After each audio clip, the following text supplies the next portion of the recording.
Let's take on this prioritizing meals over snacks. So where should you be in this spectrum of how many meals do I need in a day?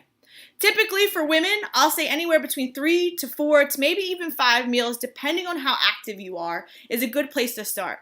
So if you're someone who's like 3 solid meals is what I'm doing right now with not too much snacking in between, let's stick with 3 and let's work on what is in those meals every single time. If you're someone who's like, oh, I eat a lot of snacks and maybe I only have 2 big meals in a day, right? Let's try and expand that to 3 to 4 meals in a day. For guys, right, you're going to be anywhere from 4 to 6 meals. Now, obviously, if you're more active, right, you're going to have a couple more meals, as well as making sure, like those shakes that we talk about, the green protein shakes or the super shakes, those also count as a meal as well. When we're talking about a meal, I want to see your serving of protein that we talked about earlier, right, using your palm. So girls, you're having 1.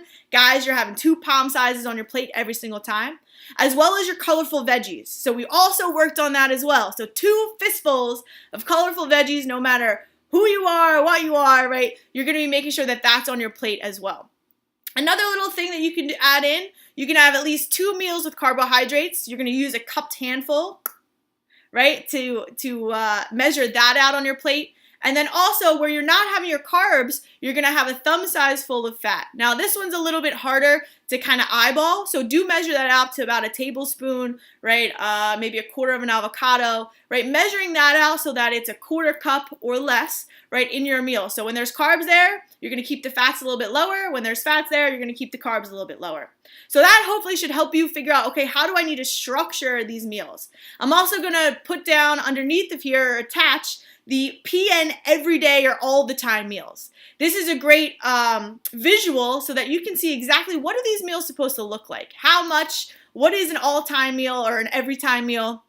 And how is it going to be different later on when we talk about your post-workout meals, right? That's later coming up in the rest of the weeks. So now, right, we're just focusing on getting in our meals. We're focusing on trying to get away from snacking or grazing throughout the day and focusing on getting high quality calories, macronutrients, micronutrients, all the good stuff so that we can not only see the changes that we want to see, perform super highly, make sure that we're healing our body from the inside out, giving it the building blocks that it absolutely needs so that we can hit our goals, right, easily and sustainably. So give that a try. If you have any questions, let me know, and let's rock and roll this next week, hitting all of our meals.